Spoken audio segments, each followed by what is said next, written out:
Hi guys, I'm Rahul. Today uh, I'm gonna read a book,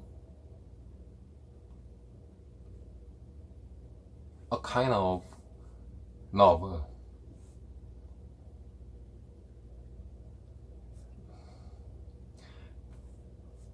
The name of the book is The Adventure of Huckleberry Finn. So, uh,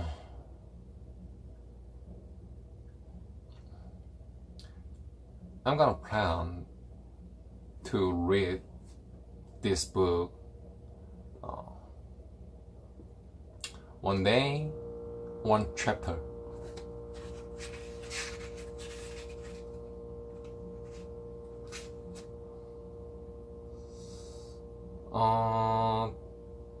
This book is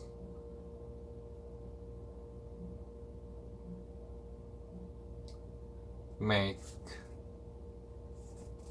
15 chapter. So here we go. Chapter 1. You don't know about me without you have read a book by the name of The Adventures of Tom Sawyer. But that ain't no matter. That book was made by Mr. Mark Twain, and he told the truth. Mainly, there was things which he stretched, but mainly he told the truth. There is nothing. I never seen anybody but lied one time or another. Without it was Aunt Polly or the widow, or maybe Mary. Aunt Polly, Tom's Aunt Polly, she's and Mary, and the widow Douglas is all told about in the book, which is mostly a true book, with some stretches, as I said before. Now, the way that the book wins up this is this. Tom and me found the money that the robbers hid in the cave, and it made us rich. We got $6,000 a piece, all gold. It was an awful sight of money. When it was piled up, well, Georgie Thatcher, he took it and put it out in interest,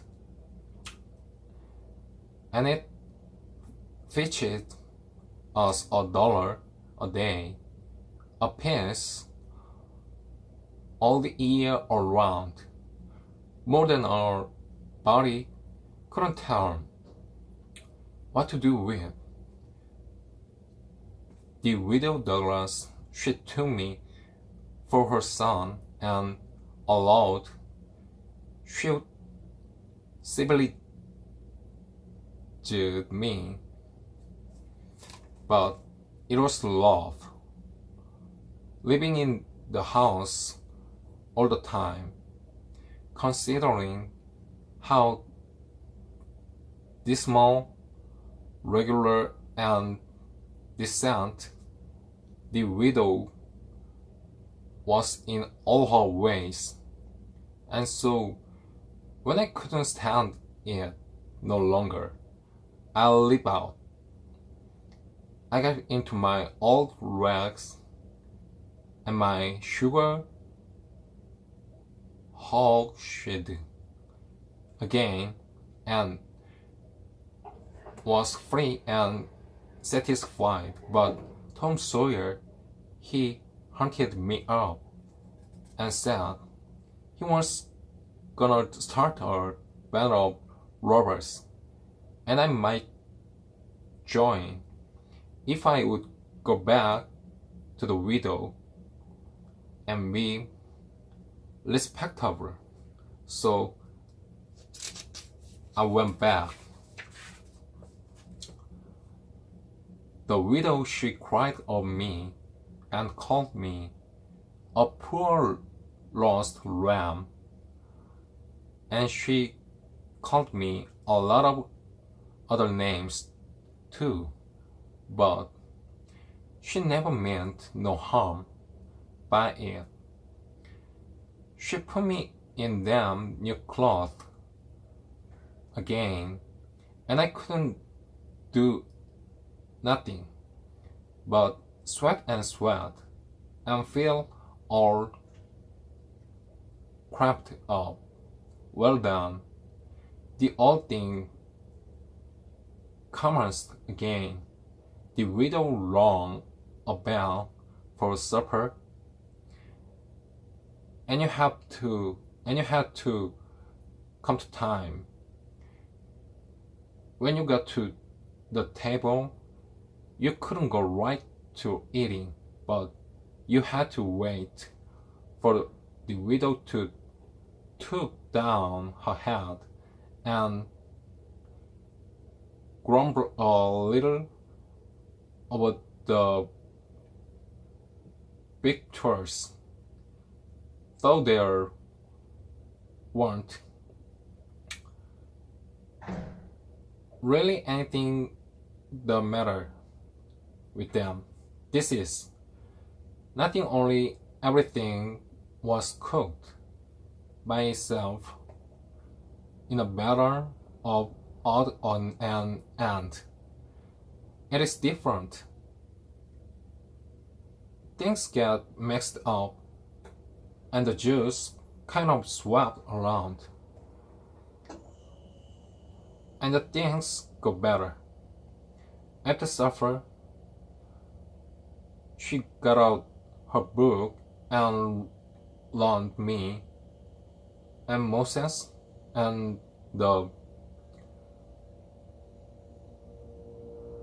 brochures, and I was in a sweat to find out all about him, but by and by she let it out, and Moses had been dead a considerable long time. So then I didn't care no more about him because I don't care no stock in dead people.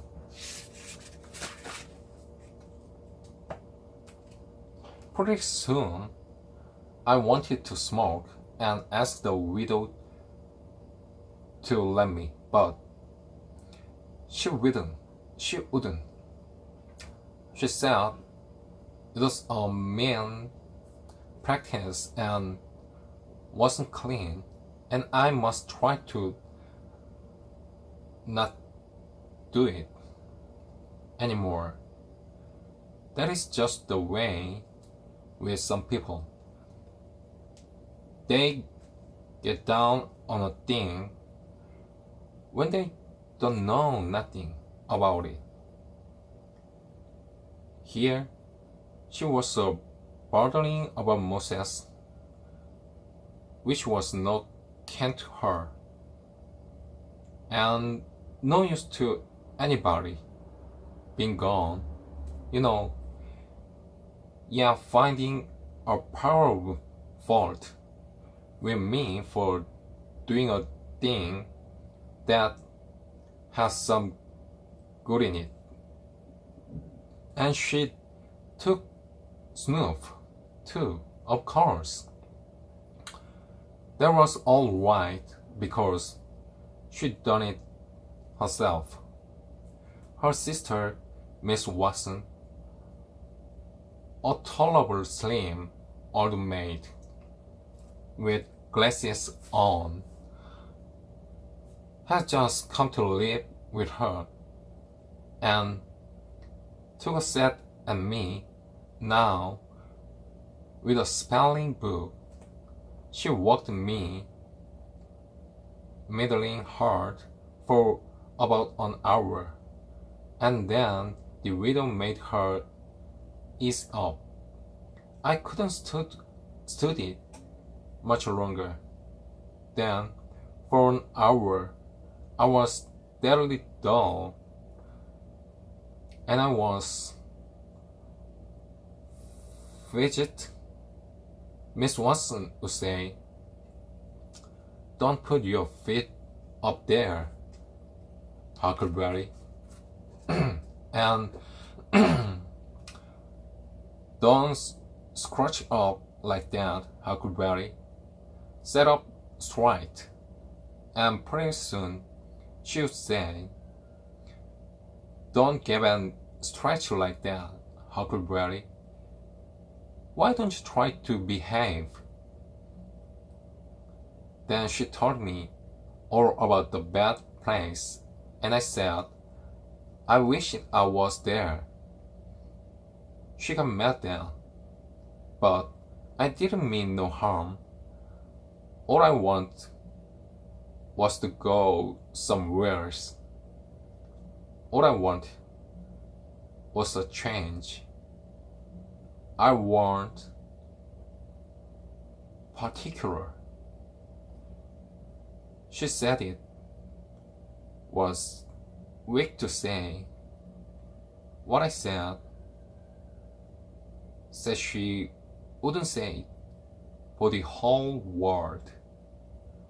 She was gonna leave so as to go to the good place. Well, I couldn't see no adventures in going where she was going, so I made up my mind I wouldn't try for it. But I never said it. I never said so, because I would only make trouble and wouldn't do no good.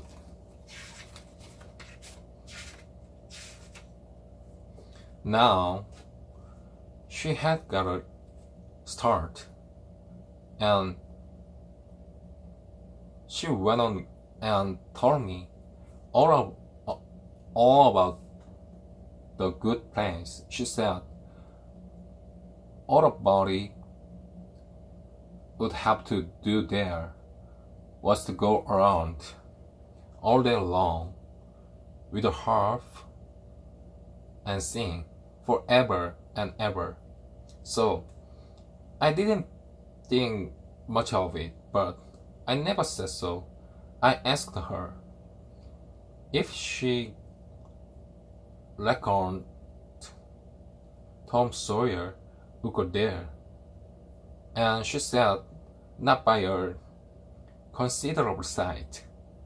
I was glad about that because I want them and me to be together. Miss Watson, she kept picking at me, and it got tiresome and lonesome. By and by, they fetched the niggers in and had prayers, and then everybody was off to bed. I went up to my room with a piece of candle and put it on the table. Then I sat down in a chair by the window and tried to think of something cheerful, but it was no use. I felt so lonesome. I most wished I was dead. The stars were shining, and the leaves lustered in the woods, ever so mournful, and I heard an owl awake of hoo-hooing about somebody that was dead, and a whistle and a dog cry about somebody that was going to die. And the wind was trying to whisper something to me, and I couldn't make out what it was, and so it made the cold shivers run over me. Then, away out in the wood, I heard that kind of sound that a ghost makes when it wants to tell us something there's on its mind and can't make itself understood, and so can't rest easy in its grave and has to go about that way every night graving. I got so down hearted and scared. I did wish I had some company. Pretty soon a spider went crawling up my shoulder, and I flipped it off, and it lit in the candle, and before I could budge, it was all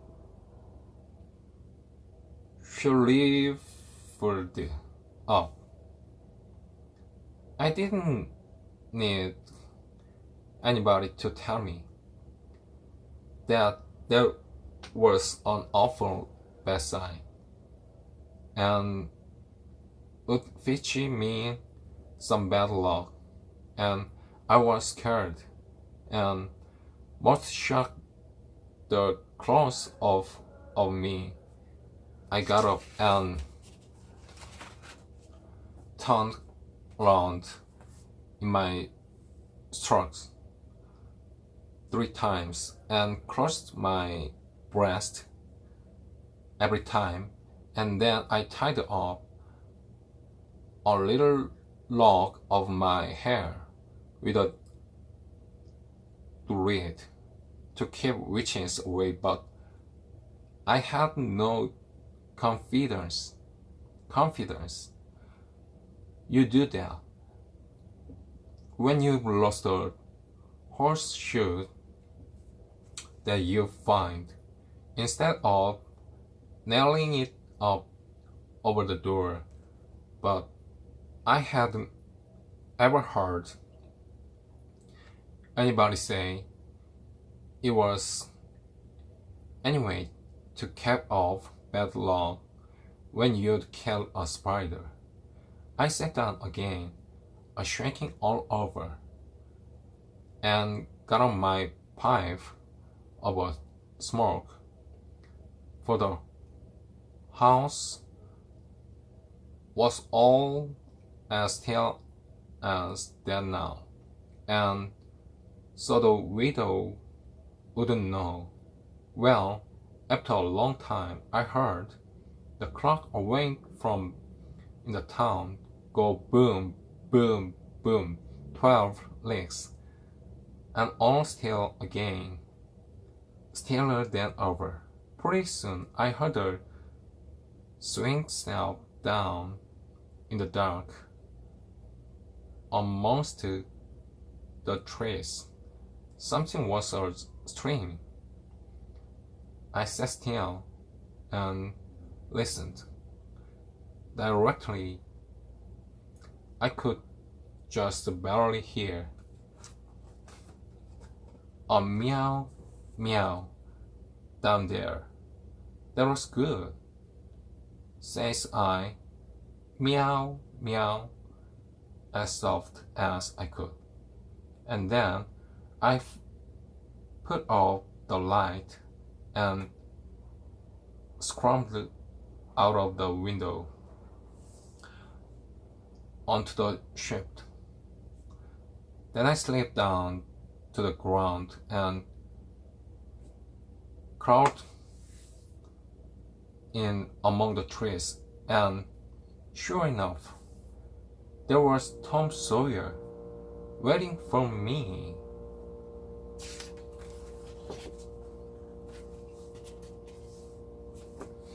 Oh,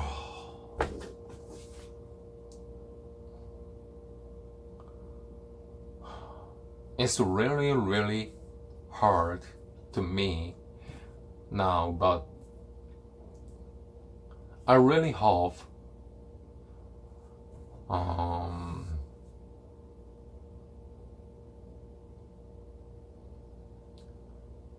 gonna try read English book and speak English some days.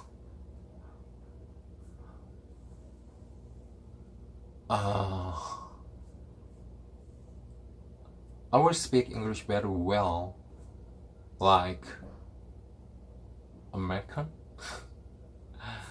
Okay, today is the end. Bye bye.